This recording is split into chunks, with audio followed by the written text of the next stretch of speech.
Ada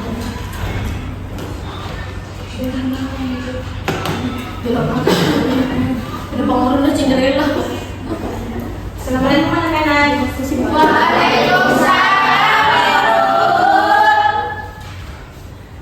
Baik, dan sebelum kita memulai pembelajaran pada pagi hari ini, alangkah baiknya kita berdoa bersama.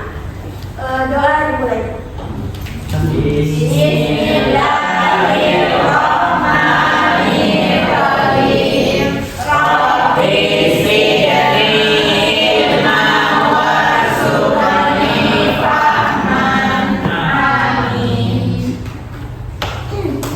Bagaimana kabarnya semua anak-anak pagi ini?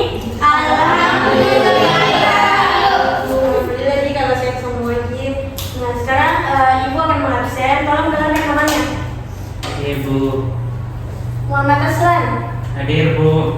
Faiz Farhandiadi. Hadir Bu. Fajar. Hadir Bu. Fendi Fikriani. Hadir Bu. Ummu Kalsum. Hadir Bu. Nur Al-Fadila. Hadir Bu. Andika Ramalia. Hadir Bu.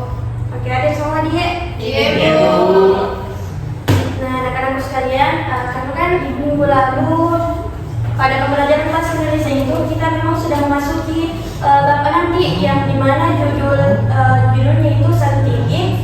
Yang tema kemarin yang kita pelajari itu adalah kalimat efektif. Nah, sekarang kita masih pada pembelajaran bab 6 yaitu dengan judul satu tinggi dengan tema puisi sekarang. Nah, terlebih dahulu Ibu akan membacakan tujuan pembelajaran. Nah, tujuan pembelajarannya yang pertama, peserta didik dapat mengidentifikasi tema, amanat, dan perasaan yang terkandung dalam sebuah puisi. Yang kedua, peserta didik mampu mengenali baris, rima, dan pilihan kata atau diksi yang digunakan dalam puisi. Yang ketiga, peserta didik dapat membacakan puisi dengan intonasi, lafaz, dan ekspresi yang tepat. Dan yang keempat, peserta didik mampu menuangkan ide dan perasaan mereka ke dalam bentuk puisi sederhana secara kreatif. Dan yang kelima, mengenal penggunaan majas seperti personifikasi atau metafora yang sering muncul dalam teks sastra. Nah, selanjutnya apa itu puisi? Anak-anak sekalian, apakah ada yang ingin menyampaikan pendapatnya tentang pengertian puisi? Tidak tahu. Belum ditahu ya? Nah, baik, langsung saja. Jadi pengertian puisi itu, puisi adalah ragam sastra yang bahasanya terikat oleh irama, rima, serta penyusunan larik atau baris dan juga bait. Puisi digunakan sebagai cara untuk mengungkapkan perasaan atau pikiran melalui tulisan dengan pemilihan kata yang indah dan juga tepat.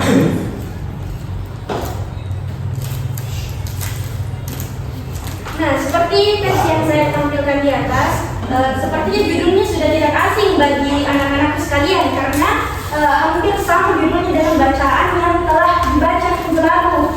Nah, dan temanya juga sama-sama menggambarkan tentang keindahan Raja Ampat. Anak-anak sekalian tahu ini teks apa? Tidak Bu. Puisi.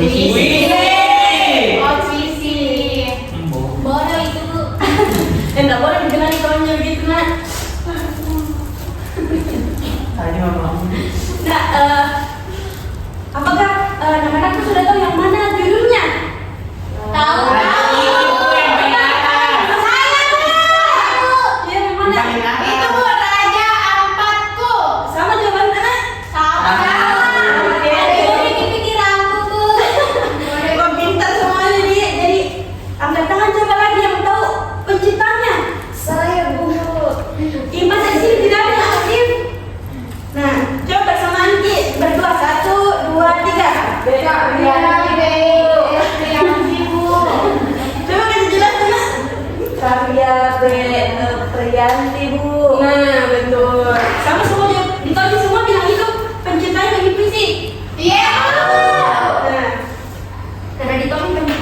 judulnya. Terlebih dahulu ibu akan bacakan judulnya, kasih contoh bagaimana itu orang berpuisi. Raja Keempatku, karya B.E. Prianti. Dari atas mata memandang, gugusan pulaumu berdaratan, laksana untaian mutiara di lautan, sungguh indah dan menawan.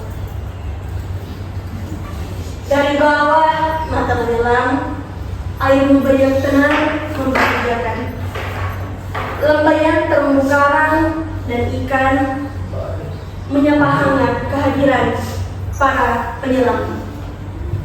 Nah, anak-anakku sekalian, ada beberapa perbedaan ya antara puisi dengan teks cerita yang biasa saja. Seperti teks cerita yang kalian baca kemarin kan hanya dibaca saja. Kalau puisi itu dalam membacanya kita membutuhkan yang memang intonasi. Nah, adapun pada teks cerita kemarin, judulnya kan berada paling atas ya, sama dengan puisi sekarang. Judulnya itu selalu berada paling atas. Nah, sedangkan pada teks cerita pengarangnya itu selalu berada paling bawah. Sedangkan puisi setelah judul itu tertulis pengarangnya. Nah, sekarang ini puisi itu memiliki atau menggunakan yang namanya kalimat kiasan atau kata kiasan. Nah, ada contoh kata kiasan dalam puisi yang ibu tampilkan ini: lambaian, terumbu karang, dan ikan. Mengapa dikatakan kata kiasan? Karena kan terumbu karang sama ikan itu tidak punya tangan untuk melambai, tidak seperti manusia. Nah, sedangkan yang digunakan di sini itu adalah ini kata kiasan personifikasi, yang dimana adakah yang ingat apa itu kiasan personifikasi?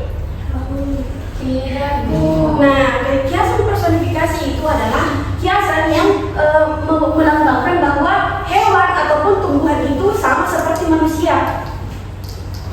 Nah, selanjutnya anak-anak, dalam puisi itu juga ada yang namanya bait dan baris atau larik ya.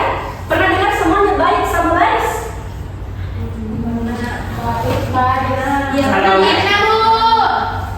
coba kita lihat dulu dari puisi ini yang mana baris, yang mana bait. Kita ibu kasih lihat dulu yang mana yang namanya larik atau baris. Nah, baris itu adalah ini sampai memandang. Nah, dari sampai memandang, dari satu kalimat ini Pak, kalimat yang memanjang seperti ini. Ini namanya satu baris. Baris ya. Baris.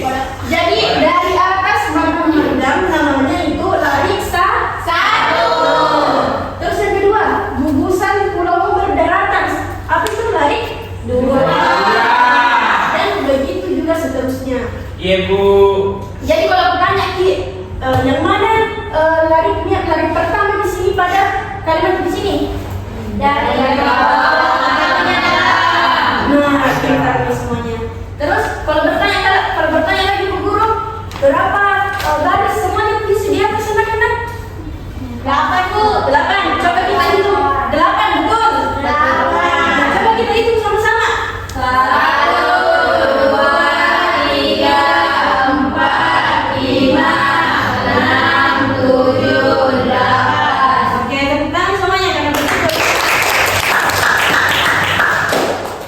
Nah, selanjutnya Ibu Guru akan kasih tahu lagi yang mana itu bait. Nah, jadi bait itu anak-anakku sekalian, ini itu bait terisi dari seluruh jumlahnya larik. Baris tadi yang mana? Baris dari sampai memandang.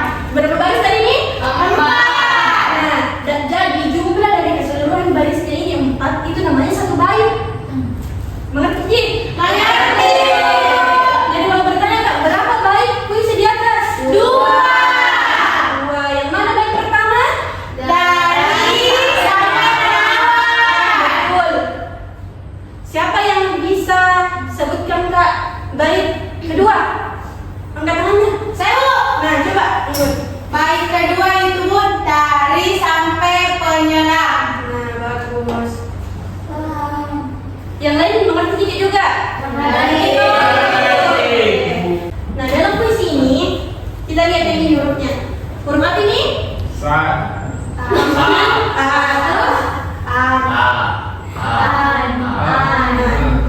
Bukan yang ini hurufnya saja satu. Jadi ini namanya puisinya saja a. Nah, dalam puisi itu ada juga yang namanya saja a b. Kapan dikatakan saja a b? Apabila huruf yang terakhir ini sama dengan huruf di baris ketiga. Nah, dan juga apabila huruf terakhir di baris kedua sama dengan huruf akhir di baris keempat. Nah, betul.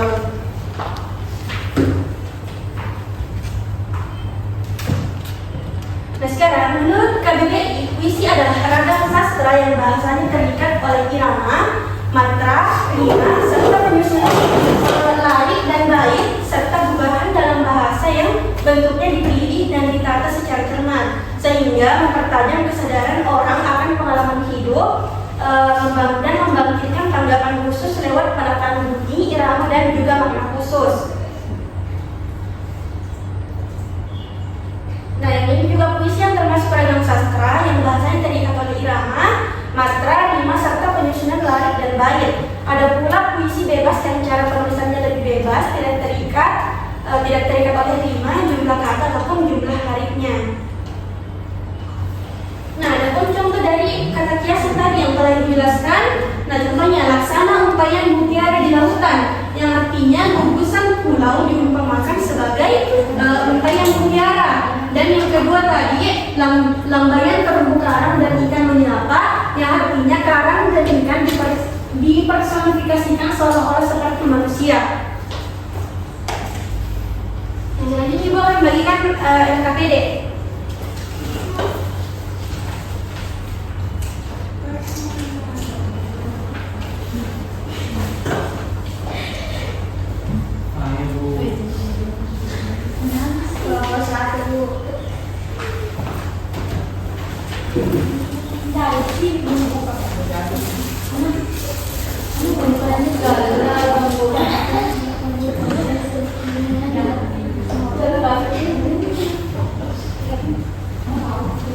Silakan kerjakan LKPD-nya nih anak-anak, kalau ada yang tidak tahu ditanyakan. Ya Bu, ngerti semua? Ya. Oke. Kakak kelasnya tolong kumpulkan dulu LKPD-nya temannya.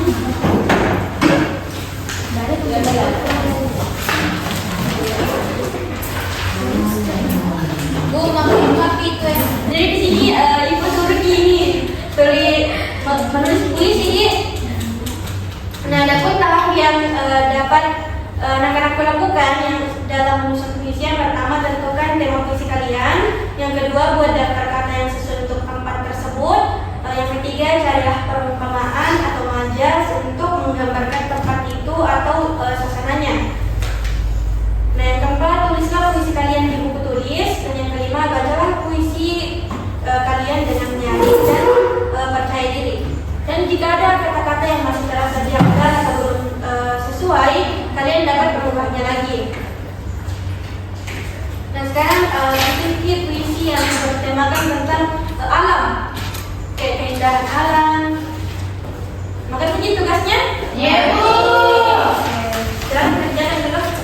Sudah? Sudah Bu. Oke, siapa? Apakah ada satu orang yang bisa mencontohkan di depan teman-temannya? Saya Bu. Oke, coba. Air terjun. Dari jauh bunyi berderu-deru, umpama angin yang bertiup kencang. Rupanya air yang terjun tinggi, melompat-lompat dengan tak berhenti. Itulah air terjun. Nah, bagaimana puisinya teman-teman? Bagus? Tepuk tangan dulu. Nah, dari pembelajaran tadi apakah ada anak-anak yang mau bertanya? Tidak ada, jadi jelas ini mengerti semua. Mengerti. Oke.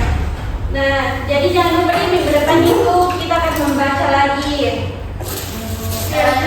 Judul bacaan yang akan kita baca minggu depan itu bertualang di Sabana Sumba. Terus Mungkin itu saja pembelajaran kita pada hari ini. Kurang lebih nyaman dimaafkan. Apabila ada kata-katanya ibu tadi yang kurang berkenan, mohon dimaafkan. Dan anak-anakku yang pulang jalan kaki, hati-hati di jalan. Dan yang tunggu jemputannya di sini di sekolah ditunggu. Jangan pergi keluar lari-lari. Iya Bu, ada sopir kubur di depan. Oh iya, jangan pergi lah. Si Alfa. Oke. Baca dulu kita dulu baru pulang.